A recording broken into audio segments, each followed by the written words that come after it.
A reading from the second book of Samuel. David returned from his defeat of the Amalekites and spent 2 days in Ziklag. On the third day, a man came from Saul's camp with his clothes torn and dirt on his head. Going to David, he fell to the ground in homage. David asked him, "Where do you come from?" He replied, "I have escaped from the camp of the children of Israel." "Tell me what happened," David bade him. He answered that many of the soldiers had fled the battle, and that many of them had fallen and were dead, among them Saul and his son Jonathan.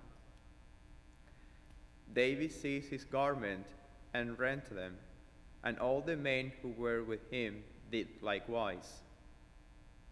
They mourned and wept and fasted until evening for Saul and his son Jonathan, and for the soldiers of the Lord of the clans of Israel, because they had fallen by the sword. Alas, the glory of Israel, Saul, slain upon the heights, how can the warriors have fallen? Saul and Jonathan, beloved and cherished, separated neither in life nor in death, swifter than eagles, stronger than lions. Women of Israel, weep over Saul, who clothed you in scarlet and finery, who decked your attire with ornament of gold. How can the warrior have fallen in the thick of the battle, slain upon your heights? I grieve for you, Jonathan, my brother. Most dear have you been to me. More precious have I held love for you than for love for women. How can the warrior have fallen? The weapons of war have perished. Verbum Domini.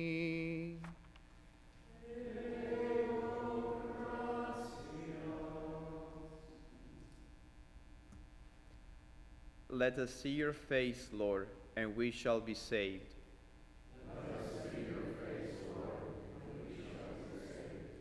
O Shepherd of Israel, hearken. O guide of the flock of Joseph, from your throne upon the cherubim, shine forth.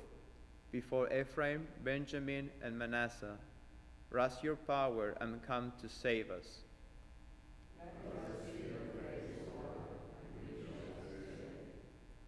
O Lord of hosts, how long will you burn with anger while your people pray? You have fed them with the bread of tears, and give them tears to drink in apples measure. You have left us to the fought over, and our neighbors and our enemies mock us.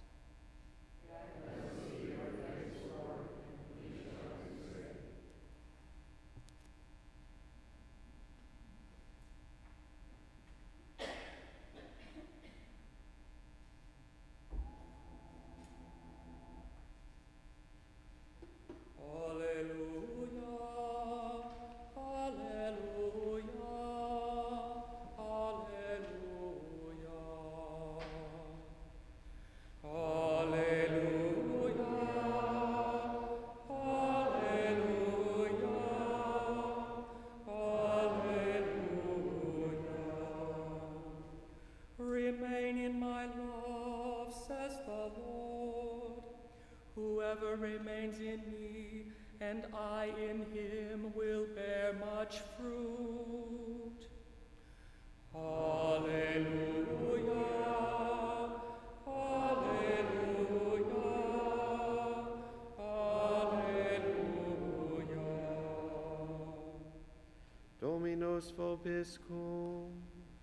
Et cum spiritu tuo. Lectio Sancti Evangelii secundum Marcum.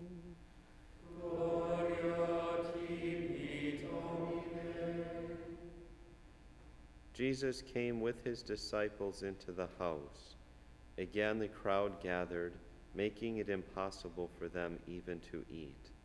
When his relatives heard of this, they set out to seize him, for they said, "He is out of his mind." Verbum Domini.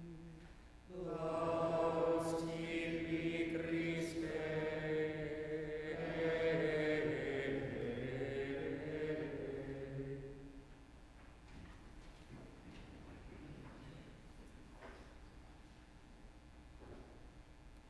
It is the feast of a virgin. Let us walk in the path of purity. It is the feast of a martyr. Let us offer up our sacrifice. It is the feast of St Agnes. Let men admire and children not despair. Let the married wonder and the unmarried imitate. These are words of St Ambrose, the holy Bishop of Milan, writing about today's virgin martyr, St Agnes.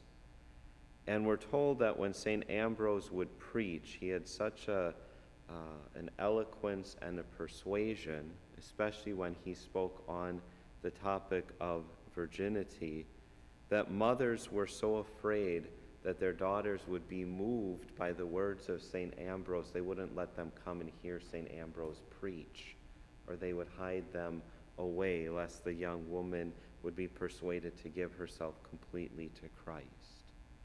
Now, just listening, I'm going to use some other quotes from St. Ambrose. You don't have to be a young woman to be moved to give yourself completely to following the Lord. But St. Ambrose's reflection on Agnes, this young martyr who died, they say, at the age of either 12 or 13 in the early church, moves every one of us to have that desire of purity and of that strength or that fortitude to give ourselves completely to Christ. The motivation of Agnes is love. It's the motivation of every saint. But it's the motivation in her love for Christ is what helps her to denounce all of these attacks or these attempts of her persecutors to try to lure her into marriage with all of these noble suitors. They promise her money and riches and prominence, and she says, I'm not interested in any of that. You know, it meant that she'd have to denounce her faith in Christ. And she said, if those are the eyes that want me, well then, put this body to death so the eyes don't want me anymore. Can you imagine that type of love of God that would be able to say that? Most of us, even the most homely of men, could be moved to say, give me some money and I might, we will falter so quickly. People lure us with all kinds of things away from Christ. We'll promise this, we'll promise that. And to be able to recognize the promises of this world are so empty, so false, and so fleeting. And here's St. Agnes as a very young woman who recognized that. It was also her intense love of Christ that allowed her to die for him. The threat of death is another thing that would turn us away.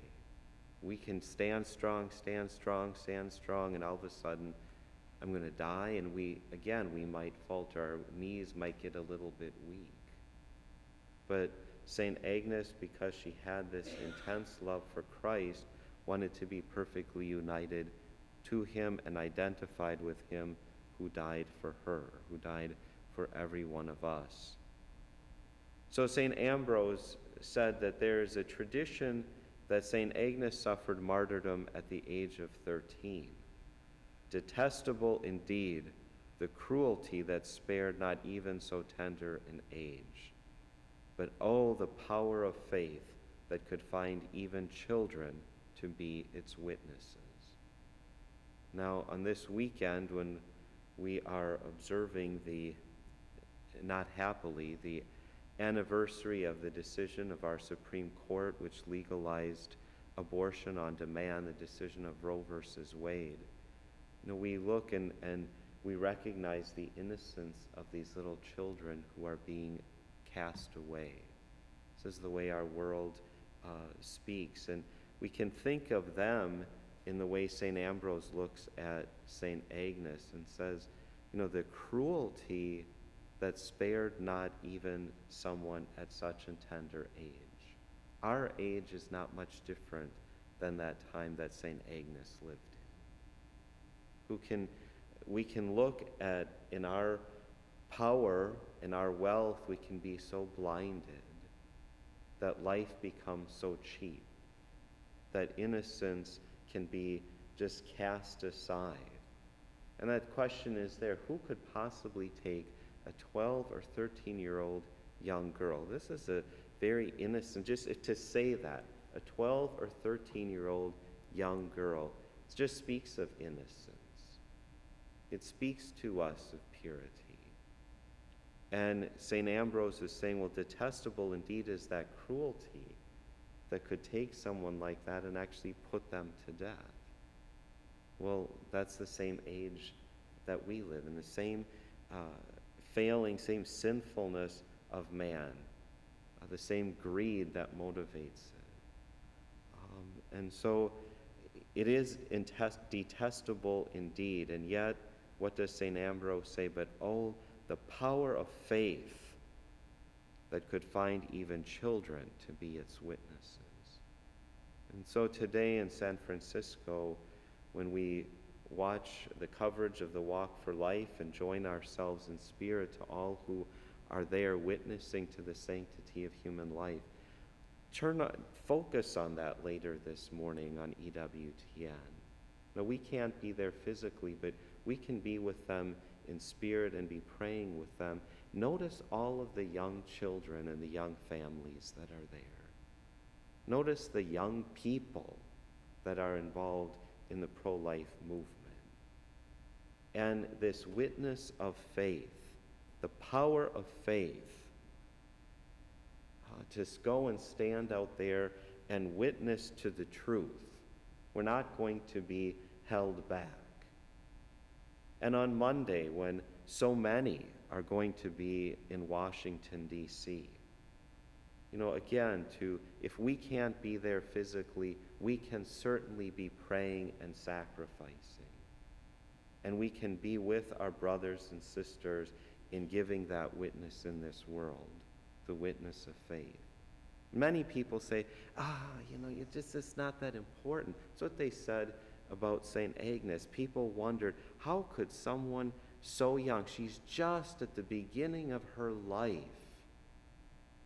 how can she give that witness? Why is it that she's ready to throw it all away? Here she is just starting out.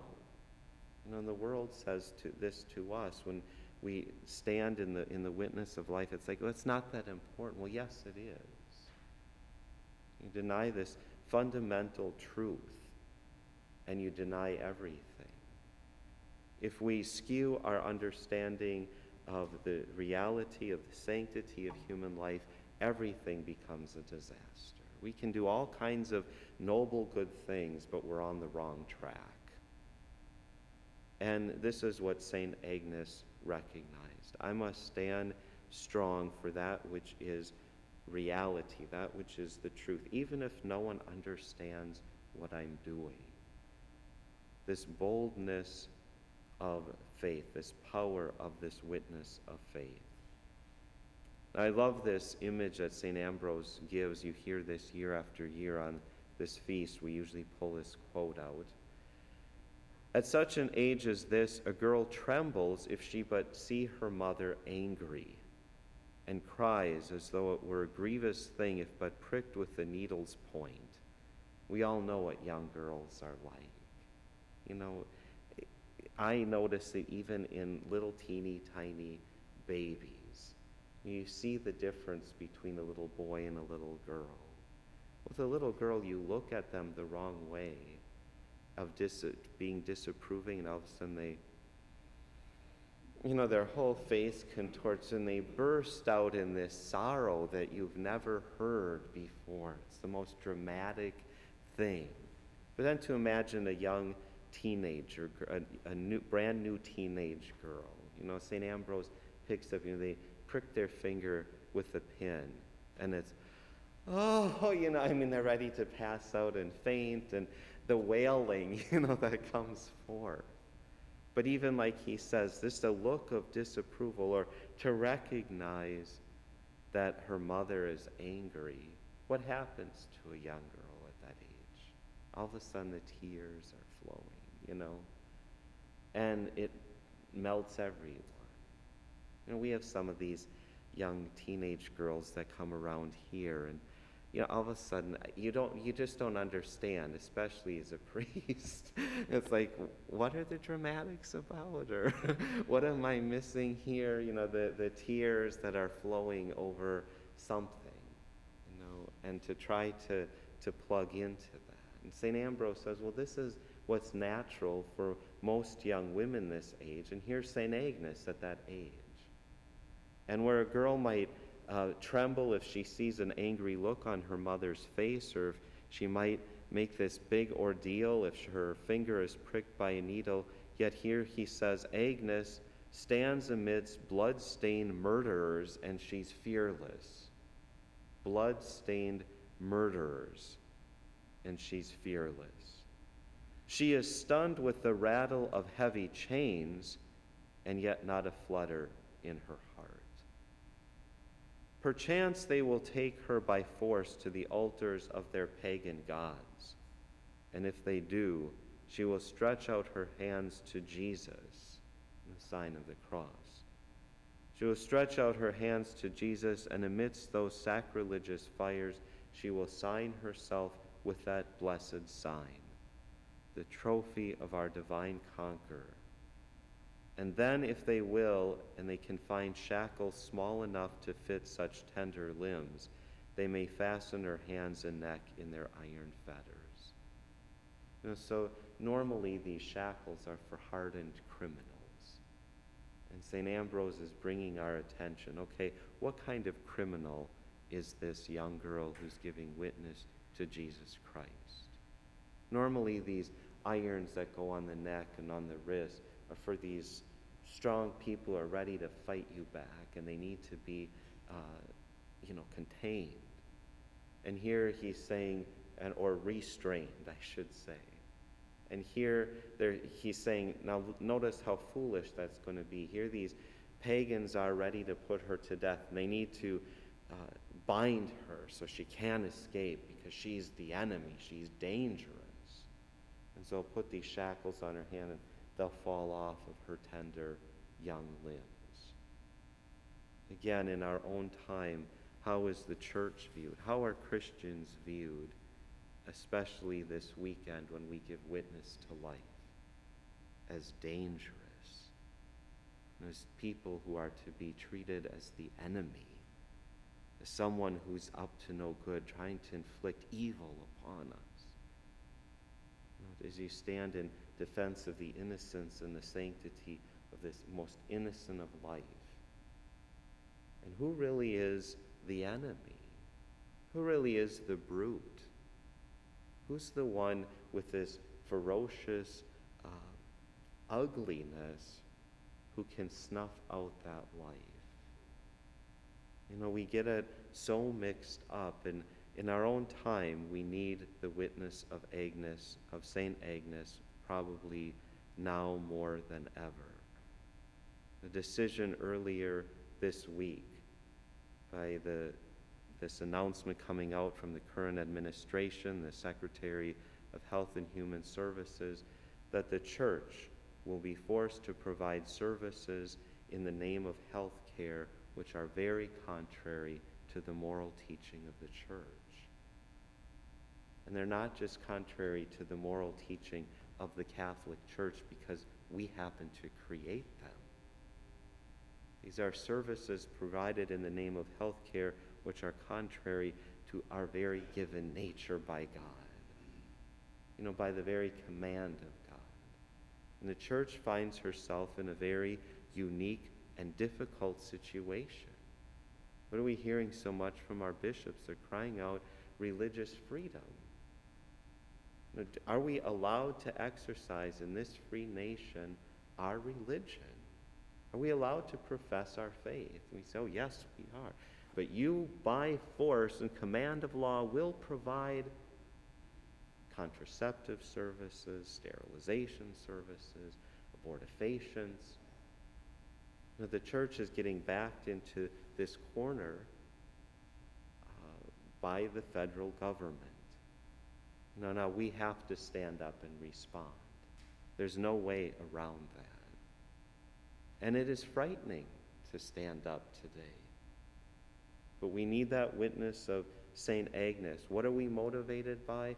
Not by a worldly standard, not by worldly recognition, not by worldly wealth and power, but by our love of God. And we exercise, what does the Christian live? In his or her love of God, he looks at what is best for, we see what's best for our brothers and sisters. And that's the exercise of charity, our love of neighbor.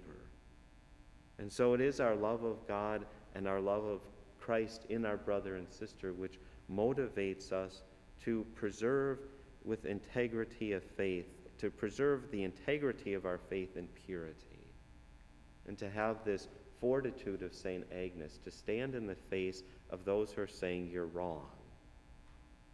And it's hard to stand up and say, no, we're not wrong. You're moving in the wrong direction. It ain't going to be good for you, for me, or for anybody else. But to have that witness, I'd simply close a passage that Father Andrew Apostoli often gives to us. And I think it's important for us to remember as we move forward in this political battle that faces the church. That he would quote Bishop Sheen saying something to the effect that the truth is the truth even if no one believes it. And error is error even if everyone believes it. St. Agnes knew the truth. She knew Jesus. We need to know Jesus. And we need to stand strong and faithful to the truth.